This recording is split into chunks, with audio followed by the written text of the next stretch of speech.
Canadian auto industry observers are reacting with shock and disbelief to news that U.S. President Donald Trump has ordered an investigation that could result in tariffs of up to 25% on auto sector imports into the United States. David Adams, president of the Global Automakers of Canada, which represents Japanese car manufacturers Honda and Toyota, says the news is perplexing, because tariffs would make cars more expensive in the United States, hurting the U.S. consumers Trump wants to protect. He says the harm in Canada caused by tariffs would vary depending on how severe and wide-ranging they are. According to the Canadian Vehicle Manufacturers Association, the Canadian auto sector supports about 500,000 direct and indirect jobs. About 95% of Canadian-made vehicles are exported to the United States.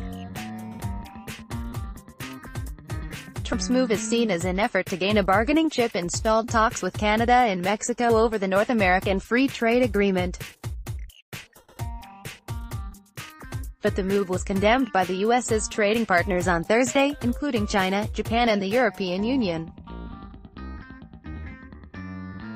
Mexico is the top exporter of passenger vehicles and light trucks to the U.S., followed by Japan, Canada, Germany and South Korea, according to the Department of Commerce.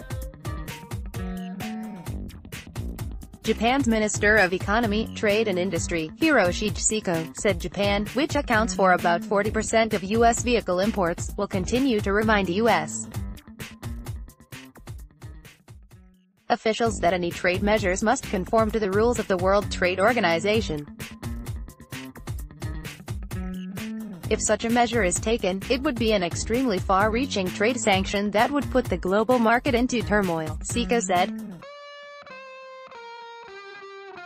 We are extremely concerned, Associate Professor Sway of Ted Rogers School of Management at Ryerson University says the tariffs could be devastating on Canada, but she doubts the U.S. will go through with them because the North American industry is so intertwined it would hurt the U.S. just as much. The White House said in a statement Wednesday that Trump had asked Commerce Secretary Wilbur Ross to consider whether the imports of automobiles, including trucks, and automotive parts threaten U.S. national security. The president said in the statement that core industries such as automobiles and automotive parts are critical to our strength as a nation. Talks aimed at rewriting the North American Free Trade Agreement have stalled between the U.S. and Canada and Mexico, with the discussions at an impasse over rules for car production. U.S. Treasury Secretary Steven Mnuchin has said that efforts to renegotiate the trade agreement could spill into next year. The Canadian press with a file from the Associated Press also on HuffPost.